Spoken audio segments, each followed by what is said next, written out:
All right, so now step 3, negotiation. So let's do a quick recap of the previous steps. Number 1, we know what you're going to price your property at based upon all the conditions, the PCLL.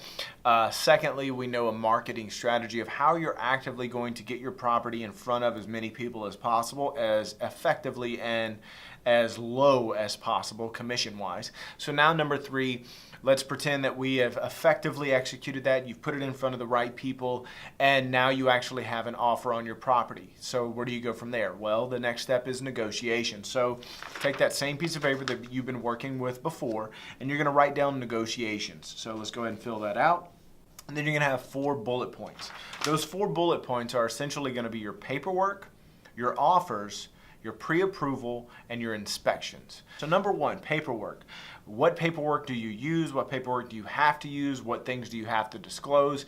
There's a number of things as us as agents that we essentially have to provide for an individual to fill out, but you as an owner, you don't have to provide as much, so you could essentially get away with the minimum. You can look online at, if you're in Louisiana, it's LREC.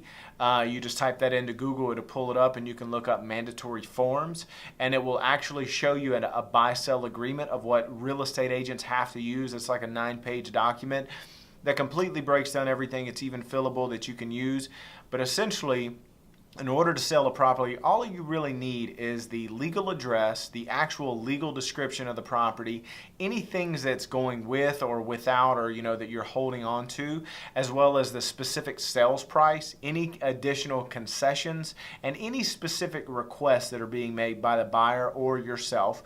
And then 2 signatures or however many signatures are involved for the individuals buying and selling the property. And you could essentially do that on 1 or 2 pages if you want to draft one up, or find other generic buy-sell agreements. Your offers are essentially the terms and conditions when it comes to the actual negotiations, meaning that when a buyer tries to buy your home, what type of financing are they using? Are they requesting a homeowner warranty? Are they requesting you to pay closing costs? Are they requesting you to do any repairs of the property based upon concessions?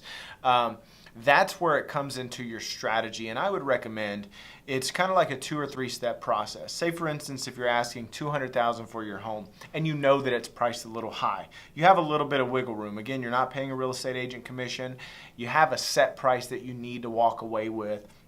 You really need to factor that in when you actually get an offer on your property. You need to work backwards from it.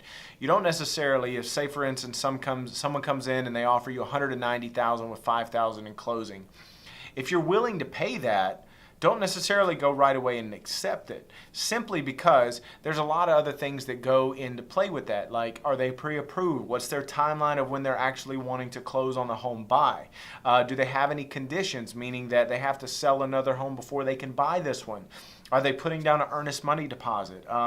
What other things are they requesting? Are they requesting the refrigerator, a shop, any kind of, there's all kind of things that an individual could be asking.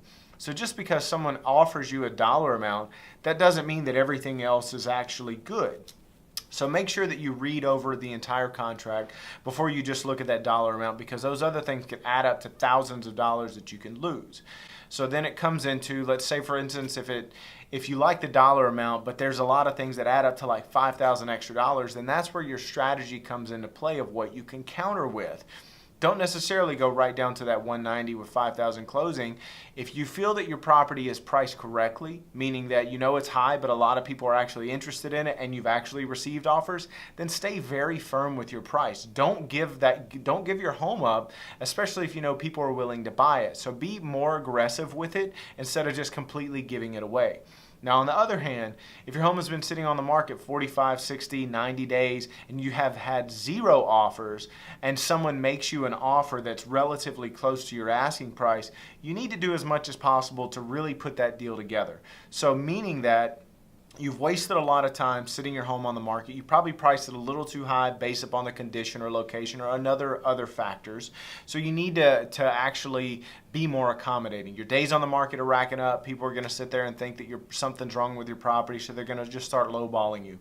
So you really need to try and make that work. Whatever it means that you make a little less profit or you give some things away that you didn't plan on doing, whatever it is, you need to put that deal together. Go ahead and wrap it up and move on towards your next stage where it's the coordination of everything and getting yourself to the closing table. There's no point of holding on to a property if you can't get it sold, especially if your overall goal is to sell the property. So don't be egotistical about this and, fight over little, small, insignificant amounts of money. Your overall goal, remember, is to sell your home and get where you need to be. That's the goal. Stay focused to it. Once you have the buy-sell agreement signed, that's what that buyer is going to have to send to their lender. And that goes right into the pre-approval aspect. Most buyers are going to have a pre-approval if they're working with a real estate agent. If they don't, if they're not working with an agent, they might not necessarily have a pre-approval on them. So what you're going to have to do is during your negotiations, you're going to have to ask them, hey, do you have a pre-approval letter? Or when can you get me one? You can make that a condition of your contract, or you can say, well, look, I can't really accept anything from you until you provide me with a pre-approval letter, which is a smart play because you don't want to waste your time. So one thing that you're going to want to do is make sure that when they present you with the pre-approval letter, that it's a valid lender. If it's some out-of-state lender, you're going to have to call them up and make sure they're actively working with the person that they say who they are. You're going to need to verify that that is the individual who's trying to buy your home, and that is the pre-approval letter issued to them. So you want to make sure that you're actually getting a pre-approval letter for the person that's trying to buy your home. So once all that's good, your pre-approvals letters line out, you got the sales contract up, now you're going to go through your inspections. So that means that the buyer has an inspection period to look over your home, do a home inspection, do any type of appraisals that are required by the lender, and they can request things from you. So if something's broken, damaged, or requested by an appraiser to be fixed, or even they can request this during the inspection period, you're going to have the opportunity to negotiate that with them yet again. You don't have to do certain things when it comes to the home inspection unless it's major issues, then you really want to get those things taken care of. But if it's during the appraisal and it's conditioned upon the appraisal, you're really going to want to have those things taken care of, because if not, essentially saying, look, if you don't do these things, we're not going to be able to fund you the money.